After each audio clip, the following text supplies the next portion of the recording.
요즘 야구 관련 영상들을 올리는 여러 채널에 기아 타이거즈 관련, 박찬호 관련 그런 영상들을 보면 아주 가관입니다. 물론 대부분은 박찬호를 FA 때 잡아야 된다고 얘기를 하겠지만 박찬호는 4년 30억도 많고 차라리 다른 FA를 잡기 위해 잡지 않아야 된다는 등의 의견들을 어렵지 않게 찾아볼 수 있었습니다. 정말 박찬호는 4년 30억 이상을 요구하면 잡지 말아야 할까요? 박찬호는 오버페이는 절대 안 되는 존재다? 이건 아니라고 봅니다. 오늘 그 얘기를 한번 해보도록 하겠습니다. 우선 박찬호는 당연히 유격수 수비로는 리그 정상급 수비를 가지고 있다고 평가할 수 있고, 타격 부분에서는 클래식 스탯은 나쁘지 않지만 세부 스탯으로는 평균에 살짝 못 미치는 타격 능력을 보여주고 있습니다. 장타를 잘 때리지 못하고 타율은 높으나 출루율이 낮은 모습을 보였죠. 이런 존재를 기아는 반드시 잡아야 한다. 전 그렇게 봅니다. 자꾸 김도영이 유격수 보면 되니까 잡지 말자 하시는 분들은 있는데 이거 차차 얘기하는 걸로 하고요. 얘기가 길어질 것 같으니까. 아무튼 제가 생각하는 적정 금액은 5에서 60억 사이로 봅니다. 왜냐하면 우선 타격에는 전혀 활약이 없는 심우준이 4년 50억 계약을 했죠. 이런 시장가를 고려했을 때 박찬호를 4년 계약 기준으로 50억 및 계약을 하기는 힘들 것으로 봅니다. 물론 경쟁팀이 없다면 그 이하도 가능하겠지만 만약 금액대가 점점 높아진다면 우리 팀이 마지노선으로 두어야 할 그 금액은 4년 기준 60억이라고 본다는 것입니다. 만약 그 이상이라면 포기해야 한다고 봅니다. 셀캡이 없다면 모를까 셀캡이 있기 때문에 더 이상의 지출은 불가능에 가깝다고 봅니다. 최원준도 잡아야 되니까요. 2026년 그 이후에 FA도 많고 그러니까. 근데 댓글 보면은 박찬호는 3, 40억 넘어가면 잡지 않아야 되고 그러면 박민, 윤도현 키우고 김도영 유격 박으면 된다. 이런 분들 계십니다. 정말 놀랍습니다. 기아가 타율 2할 2푼 칠 때부터 계속 경험치 먹여서 이제서야 겨우 키워낸, 이제서야 좀 제 할 일을 하는 30대 초반 유격수를 안 잡고 다시 키우자고요? 그 과정을 다시 가자고요? 정녕 기아 팬이 맞는 겁니까? 당신은 그냥 박찬호가 싫은 거 아닙니까? 박찬호가 사라져야 김도영이 유격수를 볼 수 있으니까요? 유격수 부분에 대해서 좀 얘기를 해보겠습니다. 자꾸 김도영 유격수 써야 된다. 왜 유격수 포지션은 박찬호로 성역화되어 있냐. 경쟁이 당연히 있어야 하는 거 아니냐. 이런 말들이요. 물론 경쟁이 있어야 한다는 의견은 전 동의합니다. 박찬호도 경쟁해야죠. 박찬호의 경력으로 경력이 있다고 해도 경쟁을 안 하게 할 수는 없습니다. 못하게 해서도 안 되고요. 그런데 이미 유격수 골든 글러브를 받고 유격수 수비상을 수상할 정도의 실력을 보유한 유격수를 굳이 밀어내는 것이 과연 팀에 도움이 되냐는 것이에요. 왜 박찬호도 찍먹하고 도망간 산무를 왜 김도영이 하게 하느냐, 이런 의견들도 저는 알고 있습니다. 근데 박찬호가 유격수 포지션을 가져간 데에는 그때 당시에 상황을 좀 살펴봐야 합니다.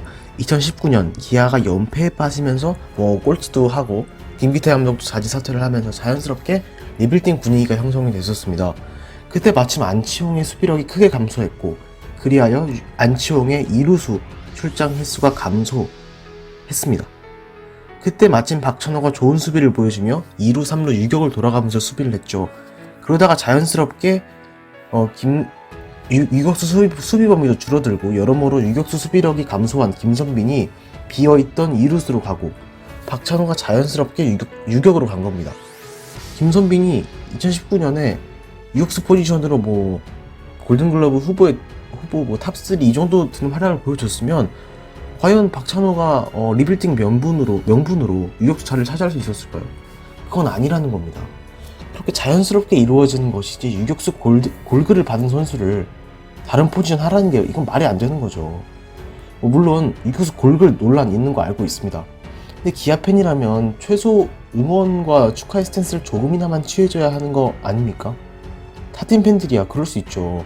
박찬호의 언론 플레이다, 우승 프리미엄이 만든 골글이다 이런 말 할 수 있죠. 근데 거기에 동조해서 같이 욕하는 거는 정말 기아라는 구단을 응원하지 않는 거라고 생각을 합니다.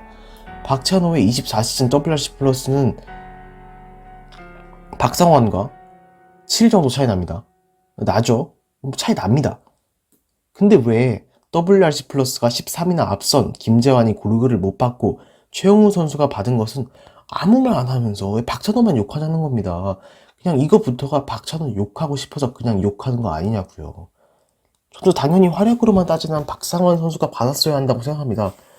그렇다고 박찬호가 욕 받는 거 말이 안 되는 거죠. 그렇다고 수상자를 욕하는 것은 옳지 않다. 이렇게 본다는 것입니다. 만약 박찬호가 떠난다면 여러 가지 선택지가 있을 겁니다. 아마 2026년이면 김선빈의 은퇴도 대비를 해야 할 것입니다. 그렇게 된다면 아마 윤도현, 김도영을 3루, 유격 이렇게 맞게 해서 좀 가지 않을까 그렇게 보고요. 스프링 캠프까지 데리고 간 걸 보면 아마 홍종표가 김선빈의 2루를 후계하게 되지 않을까 그렇게 봅니다. 물론 아직 김주성이라는 자원도 물론 있습니다. 근데 김주성이 사실은 그동안 보여준 모습들이 사실 대수비로서의 모습들만 사실은 좀 그동안은 어필이 됐거든요. 그런 부분들이 좀 아쉬울 것 같고 서건창 선수가 2루를 볼 수 있습니다만은 서건창 선수도 나이가 많죠. 김선빈 선수랑 동갑인가요? 동갑인가 한 살 어린 걸로 알고 있는데 좀 힘들죠. 김선빈 선수가 전성기를 이탈하게 됐을 때는 아마 서건창 선수도 심각한 노쇠화가 왔을 가능성이 높다. 근데 지금까지 박찬호에 대한 여러 가지 이야기를 해봤는데요. 찬호맘 이런 얘기, 찬호맘이냐 이런 얘기 하실 수도 있을 것 같은데 물론 찬호맘, 루케테 이런 사람들이 그동안 해왔던 행적들이 분명히 옳지 않았다고 봅니다. 신인 선수들 견제를 한다든지 조그만 못해도 욕한다든지 이런 거는 사실 저도 그렇게 공감하고 싶지도 않고 공감해서는 안 된다고 생각합니다. 그러나 이것에 대한 비판이 그 일부 극성 팬들, 루케테 그런 애들을 향해 가야 되는 것이지 선수 개인이나 다른 일반적인 박찬호 선수의 팬들에게 가면 안 된다는 것입니다. 이 부분 도영마음들도 비슷할 거고요. 그렇다고 김동현 선수 욕하지 않잖아요. 더 이상의 갈라치기는 없어야 합니다. 왜 자꾸 박찬호 선수를 싫어하시는지 모르겠어요. 저는 솔직히 개인적으로 박찬호가 팀에 애정이 없다, 김도영에게 유격 사지 말라 그랬다, 그런 말 물론 어떻게 보면 좋은 선배는 아닐 수 있죠. 근데 우리가 더 싸울 필요가 있냐고요. 이거 가지고 솔직히 우리가 이거 가지고 싸울 필요 없습니다. 왜 자꾸 내분을 하는 건지 모르겠습니다. 이 현장의 판단을 맡기면 안 되는 겁니까? 박찬호 1번 나왔을 때도 항상 제가 가지고 있던 생각은 그거였어요. 만약에 1번에서 더 잘 칠 선수가 있었다면 과연 이봉호 감독이 박찬호를 계속 1번에 쓸까? 그게 아니기 때문에 1번에 썼던 거거든요. 왜 자꾸 이 선수가 더 출루율 높은데 왜 박찬호를 1번 쓰냐? 박찬호가 1번 자리에서 가장 잘했으니까 1번에 가면 최원준 선수도 아무래도 활약이 좀 불안정해지고 이런 부분들 때문에 또 박찬호 선수를 1번으로 쓴 거잖아요. 이런 부분들을 조금 감안을 해서 우리 한번 현장을 믿읍시다. 하나가 되어서 왕조를 만듭시다. 네. 오늘부터 이제 싸우지 맙시다. 감사합니다.